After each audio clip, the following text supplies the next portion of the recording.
Okay, Mike Peterson here is our debt guru, and I was just telling him I haven't heard about these chips, the ones you wave in front of the gas pump or at the grocery store.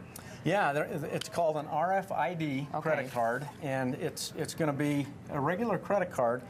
If you want to identify them, you're going to look for the little wireless symbol. It'll be on the front or the back of the card. So a little tiny thing like this will be on your card? Yep, it'll be on the card. And you said you found it on a couple cards you didn't realize? Yeah, I didn't realize I had some, and I checked for the symbol, and turns out I did. Okay. Now, what are some of the benefits? Some of the benefits, biggest benefit is there are fewer people have to hold this card. Okay. Because you can make transactions actually without even pulling it out. So if you have it in your wallet or your purse, you can hold it within a few inches of the reader, and it'll make the transaction for you.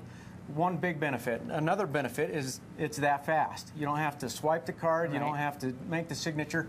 You just hold it there, and it'll make the transaction. There's no confirmation or anything, so you could accidentally walk by and pay for someone else's groceries? Well, no, because the transaction has to be up, and you have to be within about 2 to 4 inches. Okay. So it has to be fairly close. Okay. Some of the cons, though, are that with the RFID chip on the card, anybody can read that. In fact, you can get an RF reader for $8. Okay. Okay, so that can be read very easily, but they encrypt the data, and there's a security code that's unique. Every time the card is read, a new code comes up. Okay, so you can tell which reader used it. Well, no, what that means is that if a guy reads your card and decides to use it, he can only make one transaction.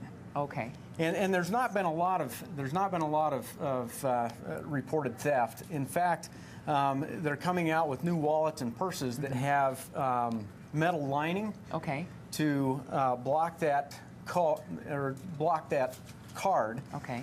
If you don't want to go to that route, you can take a piece of tin foil and just wrap that card in the tin foil, and that will block the RF reader. And it won't ruin the strip or anything? Won't ruin the strip or anything that way, but then you'll have to take it out of that if you want to use it. Okay. Right, and that the other bad thing about them is the same as any card, and that is old-fashioned credit card theft. Right. Somebody steals a card, you've got a problem. The easiest way to watch for that is check your statements every month.